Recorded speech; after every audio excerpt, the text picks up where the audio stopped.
और सबसे पहले बड़ी खबर का जिक्र, दिल्ली में 70 सीटों पर वोटिंग खत्म हो चुकी है। शाम 5 बजे तक 57.70% वोटिंग हुई है। सबसे ज्यादा नॉर्थ ईस्ट दिल्ली में मतदान हुआ है। आपको बता दें 63.83% मतदान हुआ है। तो नॉर्थ ईस्ट का जिक्र किया जा रहा है, जहां पर बढ़ चढ़ करके लोगों ने हिस्सा लिया है इस लोकतंत्र के महापर्व में और अपने मताधिकार का इस्तेमाल किया है। नॉर्थ ईस्ट में सबसे ज्यादा मतदान हुआ है। आपको बता दें 5 बजे तक 57.70% मतदान हुआ है। 6 बजे तक मतदान होना था, मतदान हो चुका है। हालांकि अभी भी लंबी लंबी कतारें हैं, लोग लाइन में लगे हुए हैं। जो पहले से ही लाइन में लगे थे वो अपने मताधिकार का इस्तेमाल कर सकेंगे। इसके बाद जो है अब नहीं। और ये जो एग्जिट पोल आए हैं, ये इसके मुताबिक आखिर क्या स्थिति बनती हुई नजर आ रही है, इसका सबसे पहले जिक्र कर लेते हैं। मैट्राइज के हिसाब से बीजेपी को 35 से 40 सीट मिलती हुई नजर आ रही है। तो वहीं आपको आप देख रहे होंगे 32 से 37। तो वहीं कांग्रेस के खाते में हो सकता है कि एक सीट आ जाए, अदर के खाते में एक भी नहीं। तो ये कहीं ना कहीं आंकड़ा बहुत बदला हुआ नजर आ रहा है। चूंकि हमने पिछले चुनावों में जिस तरह की तस्वीर देखी थी, इस बार तस्वीर बहुत ज्यादा बदलती हुई नजर आ रही है। आप देख रहे होंगे बीजेपी को 35 से 40, यानी कि ये जो एग्जिट पोल दर्शा रहे हैं, हालांकि ये एग्जैक्ट नहीं है पर एग्जिट पोल है, इससे आप समझ सकते हैं, जो अनुमान है इससे आप समझ सकते हैं कि बीजेपी का जो प्रचार रहा, आक्रामक प्रचार, अगर इतनी ही सीटें आई तो वाकई में वो प्रभाव डालता हुआ नजर आया। आपको 32 से 37 सीटें मिलती हुई नजर आ रही है। तो वहीं कांग्रेस, हालांकि इतना एक्टिव कांग्रेस नहीं रही, फिर भी दावे कांग्रेस की ओर से खूब किए गए, पर कांग्रेस के खाते में एक सीट जाती हुई नजर आ रही है।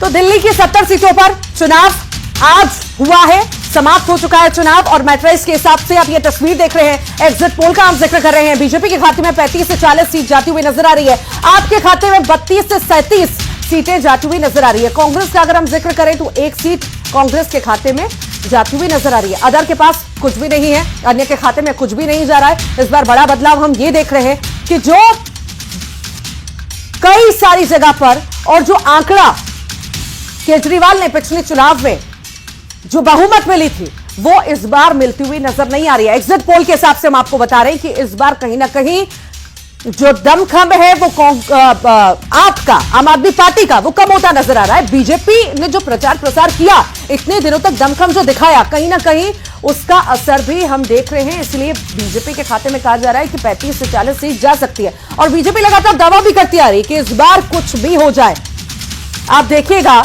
लोगों ने हम पर भरोसा जताया है और हम ही जीतेंगे।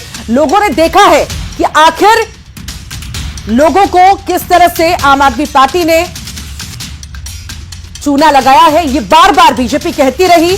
और अब जब ये एग्जिट पोल आए हैं तो ये भी दर्शाते हैं कि शायद जो प्रचार प्रसार बीजेपी ने किया है उसका असर दिल्ली में देखने को मिला है। ये आप टेलीविजन स्क्रीन पर भी तस्वीर देख रहे हैं, आज की बेहद खास ये तस्वीर है। अलग अलग जगह पर अलग अलग नेता जो है पहुंचे और अपने मताधिकार का इस्तेमाल किया है। और हमारे साथ सहयोगी अशरफ काजमी जुड़ रहे हैं दिल्ली से। अशरफ, तस्वीरें हम देख रहे हैं कि आखिर, हालांकि वोटिंग अब खत्म हो चुकी है, पर एग्जिट पोल के हिसाब से अगर हम देखें तो बीजेपी को बढ़त भी मिल रही है, आम आदमी पार्टी नीचे जाती हुई भी नजर आ रही है। क्या क्या फैक्टर रहे इस बार चुनाव में, और आखिर जो एग्जिट पोल के हिसाब से ये जो आंकड़े हम देख रहे हैं, क्या चीजें रही जो आपको पीछे धकेलती हुई नजर आई?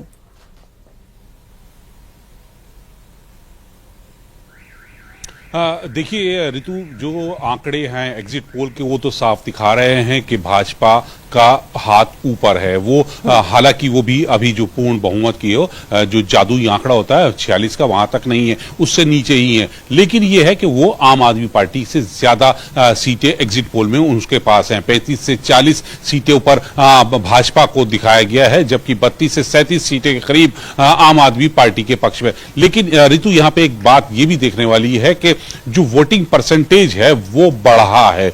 2020 में 5 बजे तक 54.2% मतदान हुआ था, जबकि इस बार 2025 में इसी समय यानी 5 बजे तक 57.7% मतदान हुआ, यानी 3% मतदान ज्यादा है। जब मतदान ज्यादा होता है तो वो परिवर्तन की तरफ होता है, और यही कमोबेश जो रुझान है वो एग्जिट पोल में भी दिखाए जा रहे हैं। एग्जिट पोल में भाजपा की तरफ दिखाए जा रहे हैं कि उनके पास सीटें ज्यादा है। आम आदमी पार्टी को एक बड़ा झटका लग सकता है चुनाव नतीजों में, ये एग्जिट पोल है। और लेकिन जो ट्रेंड बताता है हमेशा से, मतदान अगर ज्यादा होता है तो वो सरकार के खिलाफ ही जाता है। 3% ज्यादा है, ये 5 बजे तक है, जबकि 1 घंटे बाद 6 बजे तक वोटिंग हुई है। 6 बजे के बाद जो भी पोलिंग बूथ में मतदाता रहे होंगे वो भी वोट करेंगे, तो यानी ये आंकड़ा अभी और बढ़ सकता है, और हो सकता है कि आंकड़ा 60 के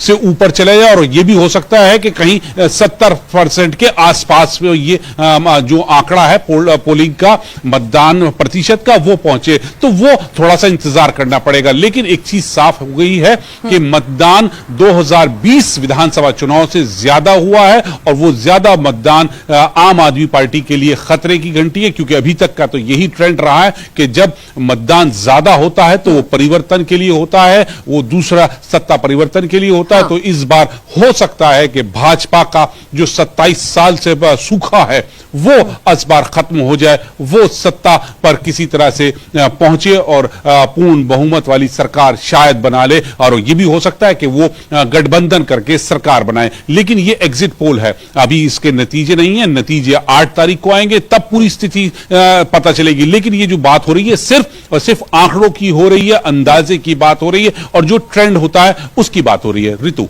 अशरफ, ये बदलाव के बयार की जो हम बात कर रहे हैं, ये बदलाव के बयार की बात शायद अभी से या अभी कुछ दिनों से नहीं हो रही है। लोकसभा के जब से रिजल्ट आए हैं तब से ही कॉन्फिडेंस बहुत ज्यादा हाई जो है बीजेपी का था, और दावे भी बार बार किए जा रहे थे, और शायद ये हम देख भी रहे हैं।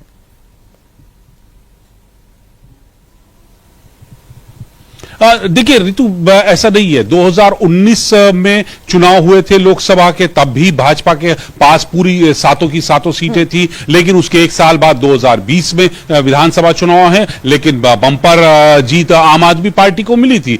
इस बार भी ऐसा ही है। 2024 के जो विधानसभा लोकसभा चुनाव हुए उसमें सातों की सातों सीटें भाजपा के पास गई हैं। लेकिन अब 2025 में जो विधानसभा चुनाव हो रहा है, इसमें जो मत प्रतिशत है वो बढ़ा हुआ है, और जो एग्जिट पोल जो सामने आ रहे हैं उसमें जो संख्या है वो ज्यादा भाजपा के पक्ष में जा रही है। 35 से 40 सीटों के आसपास उनको दिखाया जा रहा है। तो दोनों चीजों को मिला के देखिए कि मतलब जो ट्रेंड रहा है हमेशा, जब भी मतदान ज्यादा होता है तो वो बदलाव की तरफ होता है। तो हो सकता है कि इस बार दिल्ली की जनता ने आम आदमी पार्टी से उनको दूसरी विपक्ष में बिठाने का फैसला किया, और जबकि जैसा दावा लगातार चुनाव में हुआ है भाजपा की तरफ से कि वो दिल्ली को एक नई तरह से आगे लेके जाने चाहती है, विकास करना चाहती है, जो उन्होंने वादे किए उन पर भरोसा कर जनता ने उनके पक्ष में वोट किया हो। ऋतु, ये इस पर हम बीजेपी पर, आप पर हम फिर से बात करेंगे। कांग्रेस का जिक्र करना भी बहुत जरूरी है। ऐसा क्यों होता है कि कुछ उपलब्धि अगर हो जाती है, कुछ उपलब्धि मिल जाती है कांग्रेस को थोड़ी बहुत भी, तो उसके बाद एक्टिव होना ज्यादा जरूरी है कि सुस्त होना? शायद इस बार सुस्ती बहुत ज्यादा कांग्रेस की नजर आई है, इसीलिए शायद हम ये आंकड़ा देख रहे हैं। हो सकता है कि एक आए भी और ना भी आए।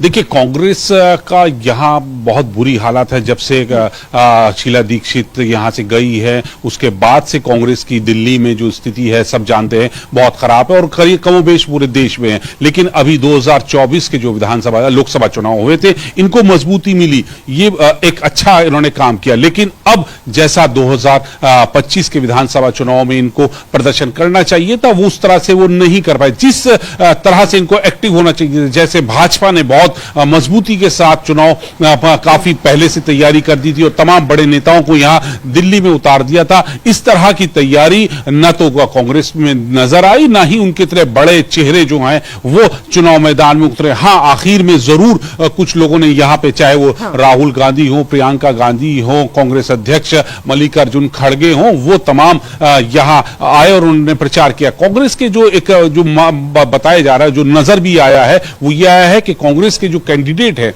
उन्होंने अपने स्तर पर खुद जितनी मेहनत की है वो उस पर है, पार्टी स्तर पर जो उनको मदद मिलनी चाहिए थी वो शायद नहीं मिली और उसी का नतीजा है कि जो एग्जिट पोल के जो नतीजे या जो उनके परिणाम सामने आ रहे हैं सबसे बड़ा फैक्टर कौन सा रहा जो दिल्ली में काम किया?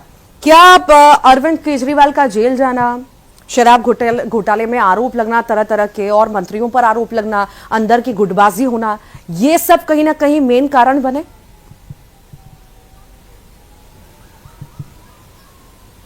बिल्कुल, देखिए भाजपा ने इसी को मुद्दा बनाया है, भ्रष्टाचार, और अरविंद केजरीवाल समेत तमाम उनके जो बड़े नेता थे वो जेल गए और इसी चीज को लोगों पर उन्होंने ज्यादा प्रमुखता से या ये भी कह सकते हैं अशरफ कि शायद या ये भी कह सकते हैं अशरफ कि शायद अरविंद केजरीवाल जेल गए तो पार्टी शायद कमजोर हो गई, जो शायद सपोर्ट मिलना चाहिए था, गाइडेंस मिलना चाहिए था, वो नहीं मिल पाया, और अरविंद केजरीवाल के जेल जाने के बाद अंदरूनी गुटबाजी शुरू हो गई, उस वजह से भी ऐसी स्थिति बनी।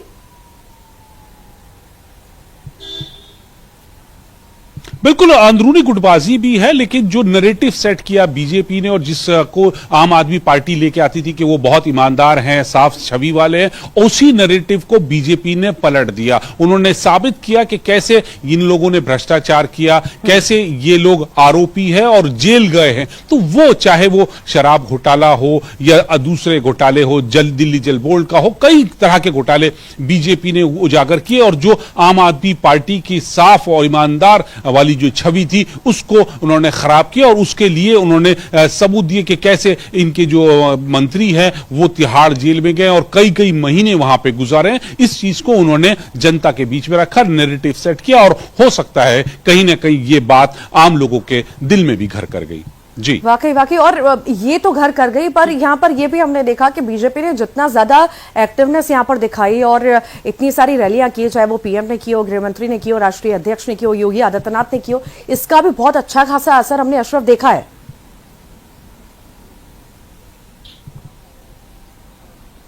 बिल्कुल, देखिए वही मैंने आपसे कहा कि बीजेपी ने अपने तमाम बड़े नेताओं को यहां दिल्ली विधानसभा चुनाव में उतारा है। जितने भी उनके मुख्यमंत्री थे, उनके बड़े नेता थे, राज्यों के बड़े नेता थे, सांसद हों, सब यहां पे उनकी जिम्मेदारी थी। उन लोगों को काफी पहले से जिम्मेदारियां दे दी गई थी और बहुत सक्रियता से वो जनता के बीच में जा रहे थे। अशरफ, मैं आपके पास लौटूंगी। वरिष्ठ पत्रकार सरमन नगेली जी हमारे साथ जुड़ गए हैं। नगेली जी, बहुत स्वागत है आपका। आप देख ही रहे हैं, स्थिति एग्जिट पोल भी चुका है और कहीं ना कहीं बीजेपी मजबूत होती हुई नजर आ रही है और आप कहीं ना कहीं पिछड़ती हुई नजर आ रही है, और कांग्रेस का तो खैर यहां पर कुछ नजर ऐसा कुछ खास आता नहीं है। कैसे देखते हैं आप?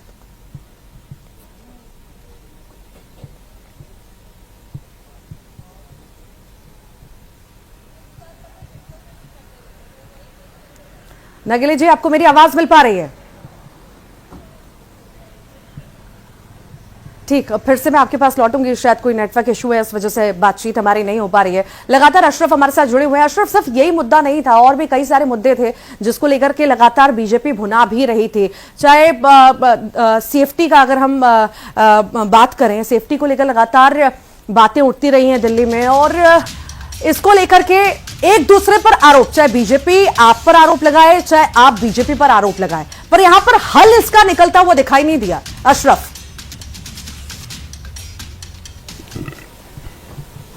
बिल्कुल, देखिए जो महिला सुरक्षा की बात थी तो वो तो थी, लेकिन इसके लिए हमेशा से यहाँ पर आम आदमी पार्टी की जो थी वो पूरी तरह से ये मुद्दा केंद्र सरकार के पाले में डाल देती थी, क्योंकि क्या जो लॉ एंड ऑर्डर की बात है वो केंद्र सरकार के पास है। जबकि यहाँ पर दूसरा एक जो मुद्दा था प्रदूषण का था, यमुना की सफाई का था, वो जो था उसको बीजेपी ने और अच्छे से यहाँ पे भुनाया है।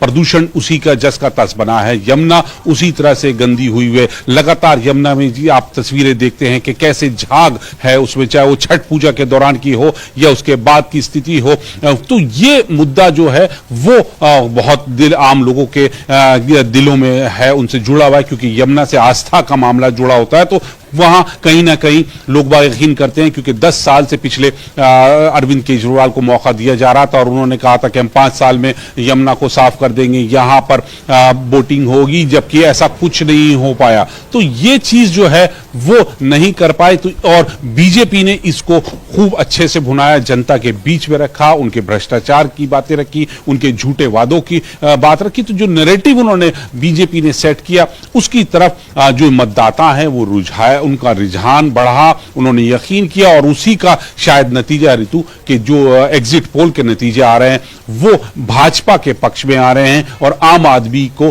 थोड़ा झटका लगता नजर आ रहा है। हालांकि जितनी सीटें 32 से 37 सीटों के पर आम आदमी को दिखाया जा रहा है और 35 से 40 में भाजपा है, तो ज्यादा फर्क नहीं है इन सीटों को भी अगर आप देखें एग्जिट पोल के तो 3 सीटों का। लेकिन ये है कि हां भाजपा के पक्ष में वोट ज्यादा हुआ है और एक ट्रेंड रहता था जैसा कि जब मतदान ज्यादा होता है तो उसका मतलब यही है कि जनता सत्ता परिवर्तन चाहती है। और इस बार भी जो 5 बजे तक के आंकड़े हमारे पास हैं वो साफ बता रहे हैं कि 2020 से 3% ज्यादा मतदान हुआ है, तो यानी ये सत्ता परिवर्तन की तरफ है। ऋतु ठीक ठीक ठीक। सरबन नगेली जी हमारे साथ जुड़े हुए हैं, वरिष्ठ पत्रकार हैं। सरबन जी, आपको मेरी आवाज मिल पा रही है?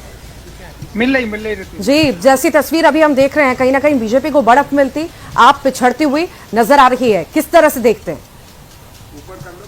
देखिए, जिस तरह से देश के प्रधानमंत्री माननीय नरेंद्र मोदी जी और गृह मंत्री अमित शाह जी और जेपी नड्डा जी जो चुनाव जीतने की रणनीति पर काम करते हैं, वो उनकी लगातार रणनीति सफल होती दिख रही है। चाहे मध्य प्रदेश के जो या राजस्थान या दिल्ली के चुनाव हुए, अभी महाराष्ट्र के चुनाव हुए, फिर लोकसभा चुनाव में, तो लगातार उनकी रणनीति सफल हो रही है।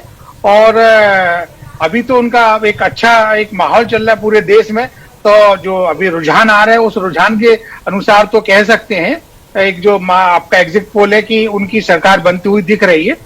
लेकिन मेरा यहाँ ऋतु जी एक दूसरा मानना है। मैं चूंकि ओपिनियन पोल और सर्वेक्षण और भारतीय चुनावी सर्वेक्षण पर थोड़ा सा स्टडी कर रहा हूँ, मैं लंबे समय से कर रहा हूँ, कुछ काम भी चल रहा है मेरा किताब का। जाने माने लेखक निक मून ने अपनी पुस्तक opinion poll history theory and practice में लिखा है कि जनमत सर्वेक्षण अच्छे या बुरे के लिए लोकतांत्रिक प्रक्रिया में अंतर्गुंफित होते हैं। ये चुनाव को भेड़चाल के स्तर तक या रेस्कैप स्तर तक गिराकर पूरे लोकतंत्र को दूषित करते हैं। मेरा मानना है कि मत सर्वेक्षणों के चुनाव अभियान और वास्तविक मतदान पर पड़ने वाले प्रभावों की जांच होना चाहिए। यह सवाल इसलिए उठता रहा है कि पारदर्शिता इनमें का पहलू नहीं होता है, एकदम विपरीत नजर आते हैं। लेकिन जो पिछले चुनाव हुए हैं राज्यों के, उनमें सर्वेक्षण सही भी साबित हुए, कहीं कहीं गलत भी साबित हुए, जैसे लोकसभा चुनाव के संदर्भ में देखे अपन। तो अभी कहना मुश्किल है, लेकिन एक मोटे तौर पर देखा जाए तो उसमें यही तस्वीर निकल कर आती है कि सर्वेक्षण आमतौर पर सही साबित होते हैं।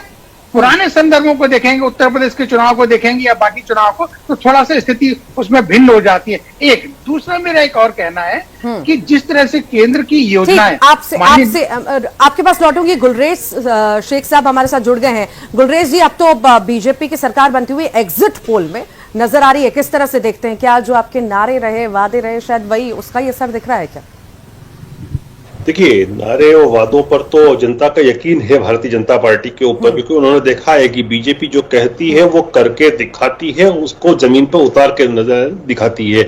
लेकिन यहाँ पर एक फैक्टर और है कि केजरीवाल और आम आदमी पार्टी का झूठ की कलाई जो है वो एक्सपोज हो चुकी है, खुल चुकी है, और जनता में ये लोग आज की तारीख में बदनाम लोगों की श्रेणी में आते हैं, जिनको जनता मानती है कि ये झूठे भी हैं, ये वादे भी तोड़ते हैं, ये कसमें भी तोड़ते हैं, अपने बच्चों के सर पे हाथ रख के खाई कसमों को भी तोड़ते हैं, और ये भ्रष्टाचारी भी है। और शराब में इन्होंने जिस तरह से घोटाला किया, पूरी जनता जो थी, दिल्ली की आवाम थी, वो इनसे चिड़ी हुई थी। यहाँ तक कि आप ऑटो में बैठो, आप ऑटो चालक से पूछो, आप झुग्गी झोपड़ियों में जाओ, तो वो लोग भी इनसे बिल्कुल चिड़े हुए थे। तो एंटी इनकम्बेंसी जिसको कहते हैं, मैं एंटी इनकम्बेंसी नहीं कहूंगा, मैं कहूंगा इनके प्रति जो घृणा थी वो चरम पर थी। और बिल्कुल मैं आपको एक बात खुशी और उत्साह शायद भी चुनाव हार रहे हैं, खत्म होने की है। बहुत बहुत शुक्रिया आप सभी का, बहुत बहुत शुक्रिया आप सभी का हमारे साथ जुड़ने के लिए। और इसी के साथ ही फिलहाल के लिए यहां रुक रहे हैं एक छोटे से ब्रेक के लिए।